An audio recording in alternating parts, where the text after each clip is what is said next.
Hello everyone, Radhe Radhe. কেমন আছো তোমরা? আশা করছি তোমরা সকলে খুব খুব খুব ভালো আছো। Welcome to my channel.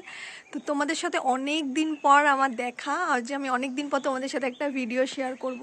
অনেক দিন মানে অনেক দিন পর। তো বেশি কথা বলবো না।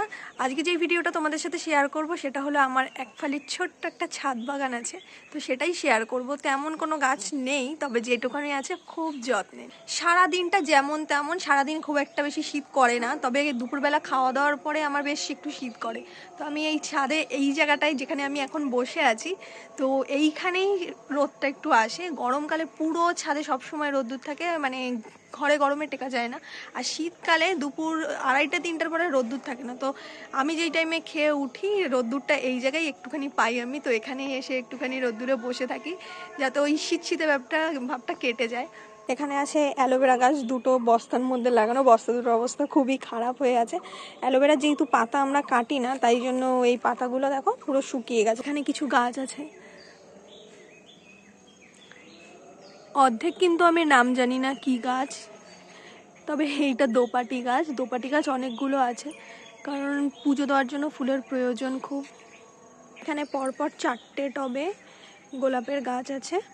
এই 4টে গোলাপের যেন আলাদা আলাদা 4টে নাম আছে, আর কেন নাম দিয়েছি সেটাও আমি তোমাদের সাথে শেয়ার করব।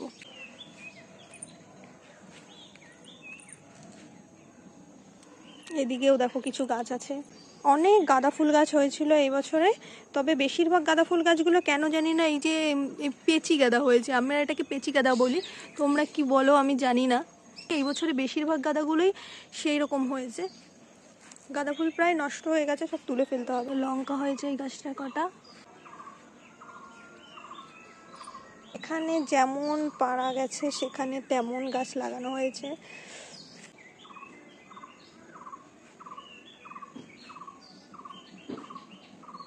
নিচেও অনেকগুলো গাছ আছে আমাদের, ওপরেও কিছু গাছ আছে।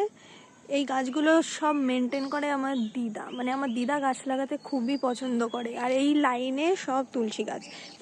এখানে আছে দেখো বিলেতি ধনেপাতা, আমরা এটাকে বিলেতি ধনেপাতা বলি, তোমরা কি বলো আমি জানি না। গন্ধটা এমনি ধনেপাতার থেকে একটু বেশি উগ্র। এই গাছটা আমি মেলা থেকে কিনেছিলাম, ইনডোর প্ল্যান্ট, আমি ঘরে লাগাবো ঠিক করেছিলাম, কিন্তু গাছটার কপাল এতই খারাপ, গাছটা অযত্নে অযত্নে রোদ্দুরে পড়ে পড়ে গাছটা পুরো নষ্ট হয়ে যাচ্ছে। তবে খুব বেশি দিন একে এরমভাবে রাখবো না, আমি ঠিক করব। এখানেও কিছু গাছ আছে দেখো। এই আম গাছটা আমরা 2-2.5 বছর হয়েছে মেলা থেকে কিনে এনেছিলাম। বলেছে তো হিমসাগর আম গাছ। আগের বছরে কটা আম বোল এসেছিল আর কটা আমও হয়েছিল, তবে আমগুলো দাঁড়ায়নি, একটু বড় হয়ে ঝরে পড়ে গেছিলো। এই বছর জানি না এর অবস্থা কি হবে, তো এই বছরে ডিসাইড করব এটাকে রাখবো কি রাখবো না।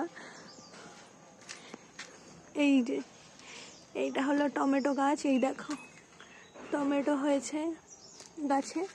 আমাদের এই বড় টমেটো গাছ এই 2-3টে হয়েছে, আর চেরি টমেটো গাছও আছে। গাছটা এরকম আমি দড়ি বেঁধে দিয়েছি যাতে গাছটা ঝুলে না পড়ে, আর এরকমভাবে দিলে না গাছটা লম্বাও হয় আর ফল বেশি হয়। আচ্ছা তোমরা কি এই গাছটা বলতে পারবে এটা কি গাছ?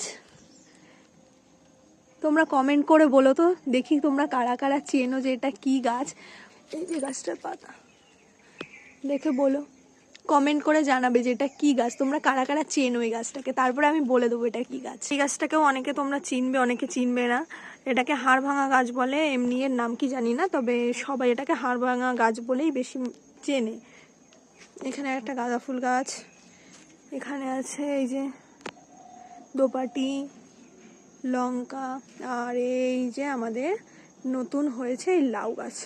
লাউয়ের ছোট ছোট কড়া পড়েছে, ইঁদুরেও কেটে দিয়েছে। সেদিনকারে দেখছি যে ইঁদুরে এখান থেকে একটা ডাল কেটে দিয়েছে, তো সেই জন্য এই টায়ারটা দিয়ে দিয়েছি এখানটায়। টায়ার দিলে কি হয় বলো তো, ইঁদুরে ভাবে কি সাপ, ওই জন্য ইঁদুরে আর ডাল কাটে না, তাই টায়ার দিয়ে দিয়েছি। এখানে আছে খুদে লঙ্কা। আর এইটা তোমরা চিনতে পারছো? আশা করি চিনতে পারছো না। এটাকে আমার দিদা লাগিয়েছে, বহু বছর হয়ে গেছে। এটাকে দিদা মানে কেউ দিদাকে দিয়েছে, বলেছে এটা নাকি চন্দন গাছ, কিন্তু আমার কোনো অ্যাঙ্গেলেই মনে হয় না এটা চন্দন গাছ বলে। এর না আছে কোনো গন্ধ, না আছে কিছু, মানে কোনো অ্যাঙ্গেলেই এটাকে চন্দন গাছ বলে আমার মনে হয় না। এর গন্ধটাও কোনো অ্যাঙ্গেলে চন্দন গাছের মতন না। তো তো জানি না দিদা এটা তাও রেখে দিয়েছে, বলছে এটা চন্দন গাছ, কবে আমি পুজো দিতে পারবো এই চন্দন দিয়ে জানি না। এইখানে রিসেন্ট আমি লাগিয়েছি পুদিনা গাছ, যেটা আমাদের আগেও ছিল, তবে পোকায় খেয়ে নেওয়াতে মানে নেই বললেই চলে। তাই আমি বাজার থেকে 10 টাকার গাছ কিনে এনেছিলাম, মানে এক বান্ডিল কিনে নিয়ে এসেছিলাম। সেখান থেকে কিছু গাছে শিকড় দেখে দেখে লাগিয়েছি, তা সবগুলো গাছই বেঁচে গেছে।